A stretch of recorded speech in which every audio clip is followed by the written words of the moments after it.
अस्सलाम वालेकुम दोस्तों, मेरा नाम खुरम है और ये है टेक्नो स्पार्क 6 की अनबॉक्सिंग और रिव्यू। टेक्नो कुछ दिनों से पाकिस्तान में इस फ़ोन की एडवर्टाइजमेंट कर रहा था, लेकिन 21 सितंबर यानी कि आज ये फ़ोन मार्केट में अवेलेबल होगा। इस फ़ोन की कीमत 20,599 रुपये है, लेकिन 20,600 ही समझ लें। कुछ खास फीचर्स हैं इस फ़ोन में जो इस प्राइस सेगमेंट में काफ़ी अट्रैक्टिव हैं, तो अनबॉक्सिंग से पहले जल्दी से ये फीचर्स देख लेते हैं। सबसे पहले तो मीडियाटेक का Helio G70 प्रोसेसर है, जो गेम्स में काफ़ी अच्छी परफॉर्मेंस देता है। ये प्रोसेसर अब 1 साल पुराना होने को है, लेकिन बजट स्मार्टफोन्स में ये अभी भी इम्प्रेसिव है। दूसरा, इस फ़ोन में 5000 mAh की बैटरी दी गई है और ये phone 18 watt fast charging support करता है। इस फ़ोन में क्वाड कैमरा सेटअप दिया गया है। फ्रंट कैमरा मिला के टोटल 5 कैमरास हैं। 4 GB रैम और 64 GB स्टोरेज दी गई है। बाकी कुछ सॉफ्टवेयर फीचर्स हैं, आगे चल के देख लेंगे। इस बॉक्स को ओपन कर लेते हैं और देखते हैं कि फ़ोन के साथ क्या एक्सेसरीज दी गई हैं। लेकिन इस चैनल को सब्सक्राइब कर लें ताकि आगे आने वाली वीडियोस के बारे में आपको टाइम पर नोटिफिकेशन मिल सके।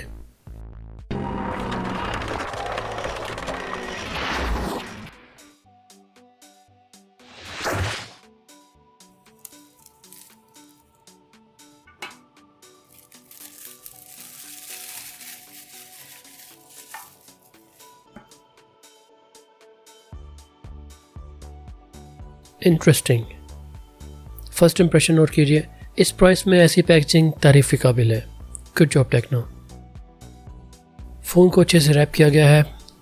वही की फीचर्स दिए गए हैं जिनके बारे में हम पहले से बात कर चुके हैं। रैपर को उतार लेते हैं। प्रोडक्ट लेबल भी उतार लेते हैं। इस कलर को टेक्नो ने ओशन ब्लू का नाम दिया है। यह फ़ोन 3 और कलर्स में अवेलेबल होगा: कॉमेट ब्लैक, डायनामिक ऑरेंज, मिस्टी वॉयलेट। मेरे ख्याल से ब्लैक और वॉयलेट कलर ज़्यादा अट्रैक्टिव हैं। फ़ोन को ऑन कर लेते हैं और देखते हैं बाकी बॉक्स में क्या दिया गया है। टॉप पर एक फोल्डर दिया गया है। सिम जैक पिन दी गई है। 12 की जगह आपको 13 माह की वारंटी मिलेगी इसके साथ। सेफ्टी इंफॉर्मेशन दी गई है और TPU कवर भी दिया गया है। वैसे टेक्नो के कवर्स की क्वालिटी बेशक अच्छी होती है। चार्जर को देख लें तो फास्ट चार्जर तो ये नहीं लग रहा। बिल्कुल, ये स्टैंडर्ड 10 वाट चार्जर है। मतलब जो 18 watt fast charging phone support करता है, उसके लिए आपको aftermarket 18 watt charger purchase करना पड़ेगा सेपरेटली। लेकिन इसमें कंपैटिबिलिटी इशू भी हो सकते हैं, तो ख़रीदने से पहले चेक ज़रूर कर लें। आजकल इस प्राइस सेगमेंट में ईयरफोन्स आपको नहीं मिलते, लेकिन इस फ़ोन के साथ मिल रहे हैं। और फाइनली यहाँ पर है जी माइक्रो USB केबल। बॉक्स में बस यही कुछ था। जल्दी से रीपैक करते हैं और फ़ोन की तरफ चलते हैं। ये पूरी तरह प्लास्टिक बॉडी है और फिनिशिंग भी कुछ खास नहीं लग रही। मतलब इस प्राइस में जहाँ इंटरनली अच्छे फीचर्स दिए गए हैं, बिल्ड क्वालिटी इस प्राइस में तकरीबन बाकी ब्रांड्स की तरह ही है। कंपोनेंट्स की बात कर लें तो बैक साइड पर 4 कैमरास दिए गए हैं, जिनमें 16 मेगापिक्सल का मेन कैमरा है, 2 मेगापिक्सल का डेप्थ सेंसर है, 2 मेगापिक्सल का मैक्रो कैमरा है और 2 मेगापिक्सल का ही एक और कैमरा है जिसे AI लेंस कहा गया है। फिंगरप्रिंट सेंसर भी बैक पर मौजूद है, लेकिन काफ़ी छोटा लग रहा है। राइट साइड पर पावर बटन और वॉल्यूम रॉकर दिया गया है। टॉप साइड पर कुछ भी नहीं है।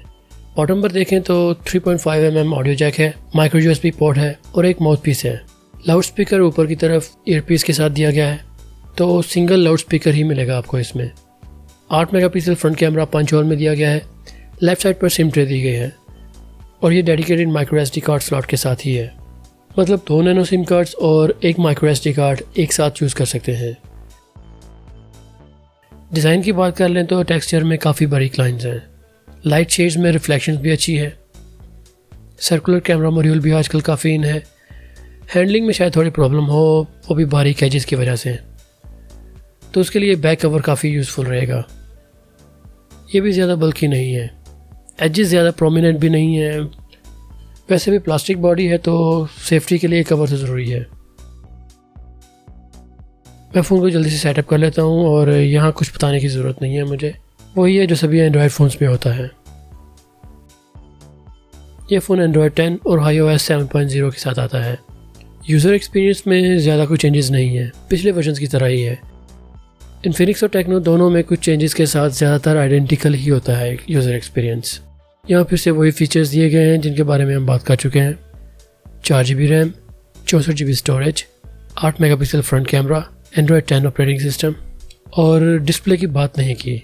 इस फ़ोन की रेजोल्यूशन 720 बाई 1640 पिक्सल्स है। 6.8 इंच स्क्रीन पर यह रेजोल्यूशन 263 ppi पिक्सल डेंसिटी देती है। स्क्रीन टू बॉडी रेशियो 83% है। शार्पनेस तो मुनासिब मिलेगी, जो वीडियो प्लेबैक के लिए काफ़ी ठीक ठाक है, लेकिन ब्राइटनेस की बात करें तो मुझे ज़्यादा इंप्रेसिव नहीं लगी। ये फ़ोन तकरीबन 400 निट्स पर मैक्स आउट करता है, तो आउटडोर विजिबिलिटी ज़्यादा खास नहीं होगी। कैमरा ऐप की बात करें तो काफ़ी स्ट्रेट फॉरवर्ड है। टॉप साइड पर क्विक टॉगल्स दिए गए हैं, निचली तरफ डिफरेंट कैमरा मोड्स हैं। स्लो मोशन का फीचर भी मौजूद है। 120 FPS और 240 FPS स्लोमो की ऑप्शन मिलेगी आपको, तो एक मॉडरेट किस्म की स्लोमो वीडियो रिकॉर्ड की जा सकती है। बाकी और मोड्स भी हैं, लेकिन मेन कैमरा जल्दी से अगर देख लें तो ये मुनासिब फ़ोटोज़ कैप्चर कर लेता है। इंडोर में अच्छी लाइटिंग हो तो नॉइज़ हैंडलिंग भी अच्छे से करता है, और इमेज डिटेल भी इम्प्रेसिव है। मैक्रो कैमरा 4 सेंटीमीटर या 1.5 इंच तक सब्जेक्ट फोकस कर सकता है, और इस मैक्रो सेंसर से शार्पनेस भी अच्छी मिलती है। यहीं पर अगर बोके मोड भी चेक कर लें तो ये भी ठीक है। यहाँ ये प्लेन एजेस ठीक से हैंडल कर रहा है। अगर डिटेल कैमरा टेस्ट किया तो ये भी चेक कर लूँगा। अभी फ़िलहाल क्विक कैमरा सैंपल्स देख लेते हैं। ब्राइट लाइट में ओवरऑल तो पिक्चर्स अच्छी हैं, नॉइज़ हैंडलिंग भी ठीक है। पिक्सल लेवल पर देखें तो इमेज डिटेल ज़्यादा अच्छी नहीं है। फ्रेम के कॉर्नर्स और साइड्स पर यह इशू इजीली देखा जा सकता है। कलर रिप्रोडक्शन बिल्कुल ठीक है, लेकिन डायनामिक रेंज रिलायबल नहीं है।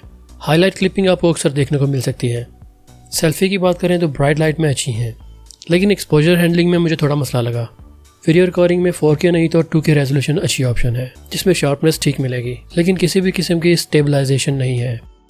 1080p रेजोल्यूशन में शार्पनेस अच्छी नहीं है, जबकि 720p रेजोल्यूशन में तो बिल्कुल फारिग है शार्पनेस। 240 FPS पर स्लोमो सिर्फ 720p रेजोल्यूशन ऑफर करती है, जिसमें स्लो मोशन इफेक्ट तो इम्प्रेसिव है, लेकिन यहाँ भी शार्पनेस के बगैर मज़ा नहीं आने वाला। खैर, इस प्राइस में स्लो मोशन तो आपके लिए एक बोनस है, तो जितना भी है अच्छा है। परफॉर्मेंस की बात करें तो ये फ़ोन ओवरऑल यूज़ करने में काफ़ी सुकून देगा, thanks to Helio G70 processor. लेकिन 4 GB रैम की वजह से मल्टीटास्किंग में थोड़ा कंट्रोल रखना पड़ेगा आपको। बाकी स्क्रॉलिंग और एनिमेशंस में कोई मसला नहीं होगा। बेंचमार्क स्कोर्स देख लें तो Geekbench 4 के साथ इस फ़ोन ने सिंगल कोर टेस्ट में 1723 स्कोर किया और मल्टी कोर टेस्ट में 5161 स्कोर किया। Geekbench 5 के साथ सिंगल कोर टेस्ट में स्कोर 383 था और मल्टी कोर टेस्ट में स्कोर 1308 था। Antutu 8 में इस फ़ोन का स्कोर 1,87,073 था, लेकिन दोबारा टेस्ट करने पर स्कोर 1,90,295 आया। 3D मार्क के साथ स्लिंगशॉट टेस्ट में स्कोर 1576 था और स्लिंगशॉट एक्सट्रीम टेस्ट में OpenGL और Vulkan API दोनों के साथ स्कोर 1183 था। गेम्स का सोच रहे हैं तो भाई Helio G70 के साथ गेम टेस्ट तो बनता ही है, और Mali G52 GPU mid range phones के लिए ही है। एक बात बता देता हूँ कि 20,000 रुपये में आपको अच्छी गेमिंग मिलने वाली है इस फ़ोन में। PUBG मोबाइल इस फ़ोन में HD ग्राफिक्स और हाई फ्रेम रेट के साथ रिकमेंडेड गेम प्ले देगी, जो कि इस प्राइस में काफ़ी स्मूथ और इम्प्रेसिव है। इनिशियल 10-15 मिनट के गेम प्ले में मुझे कोई प्रॉब्लम फील नहीं हुई, किसी किस्म का कोई लैग और स्टटर नहीं मिला। CORE मोबाइल की बात करें तो रिकमेंडेड ग्राफिक्स क्वालिटी लो पर मिलेगी और फ्रेम रेट मीडियम पर, लेकिन गेम प्ले इसमें भी आपको इक्वली स्मूथ मिलेगा। ये गेम वैसे भी PUBG मोबाइल से थोड़ा ज़्यादा ऑप्टिमाइज्ड है, तो इसके बारे में फ़िक्र करने की ज़रूरत नहीं। इसके अलावा अगर रेसिंग गेम्स ज़्यादा पसंद हैं तो Asphalt 9 और Asphalt Extreme दोनों ही काफ़ी अच्छा एक्सपीरियंस देंगी। एक और फीचर है जिसके बारे में मैं बताना भूल गया, टेक्नो ने इसे खास मेंशन किया है, ब्लूटूथ ऑडियो शेयर। वैसे तो सभी फ़ोन्स एक से ज़्यादा ब्लूटूथ डिवाइसेस से एक साथ कनेक्ट हो सकते हैं। वायरलेस ऑडियो डिवाइस जैसे ब्लूटूथ स्पीकर्स या एयरफोन्स भी एक से ज़्यादा कनेक्ट हो सकते हैं, लेकिन एक वक्त में ऑडियो आउटपुट सिर्फ एक डिवाइस पर ही डिलीवर होती है। तो बेसिकली टेक्नो ने इस लिमिट को अवॉइड किया है। ये फ़ोन ना सिर्फ एक से ज़्यादा ऑडियो डिवाइसेस से कनेक्ट होता है, बल्कि एक साथ सभी कनेक्टेड डिवाइसेस पर ऑडियो भी डिलीवर करता है। टेस्ट करने के लिए मैंने 2 पोर्टेबल स्पीकर्स और एक ईयरफोन्स के सेट को यूज़ किया और उसने वाकई में काम किया। 5000 mAh की बैटरी की बात करें तो मॉडरेट यूज़ के साथ आपको ये फ़ोन आसानी से 2 दिन दे देगा। थोड़ी गेमिंग और कैमरा यूज़ के साथ ये बैटरी एक दिन में ड्रेन हो सकती है। 18 वाट फास्ट चार्जर के साथ ये फ़ोन 2 घंटे में चार्ज हो सकता है, लेकिन बॉक्स में आने वाले 10 वाट चार्जर के साथ 2 घंटे और 45 मिनट तक ले सकता है। कंपनी क्लेम के मुताबिक ये फ़ोन स्टैंड बाय में 29 दिन दे सकता है, वॉइस कॉलिंग में 26 घंटे, कैमरा यूज़ में 6 घंटे, म्यूज़िक प्लेबैक में 6 दिन, वेब ब्राउजिंग में 16 से 17 घंटे और वीडियो प्लेबैक में 25 घंटे दे सकता है। फ़ोन के बारे में तो खासी डिटेल हो गई और इस प्राइस में ये फ़ोन काफ़ी इम्प्रेस करने वाला है। मुझे सिवाय इसकी बिल्ड क्वालिटी के बाकी सब बेहतर लगा, लेकिन 20-21 हज़ार में अगर बाकी सब अच्छा है तो इसकी खैर है। बैक कवर के साथ ये वैसे भी मुझे ज़्यादा अच्छा लग रहा है। इस फ़ोन के साथ गेमिंग एक्सपीरियंस वैसे ही मिलेगा जैसे दूसरे Helio G70 प्रोसेसर वाले फ़ोन्स में मिल रहा है। तो मेरे ख्याल से ये एक बहुत अच्छी ऑप्शन है 20,599 नहीं 20,600 रुपये में। इस रिव्यू में मैंने सिर्फ बेसिक कैमरा टेस्ट किया है। अगर डिटेल कैमरा रिव्यू देखना चाहते हैं तो नीचे कमेंट्स में ज़रूर बताइएगा। ये फ़ोन आपको इस प्राइस में कैसा लगा इसके बारे में भी कमेंट्स में बता दें। सब्सक्राइब नहीं किया हुआ तो वो भी कर लें और वो क्या होता है बेल आइकन भी प्रेस कर दें। अपना ख्याल रखिए, हमारे चैनल का भी। मिलते हैं अगली किसी वीडियो में इंशाअल्लाह। अल्लाह हाफिज़।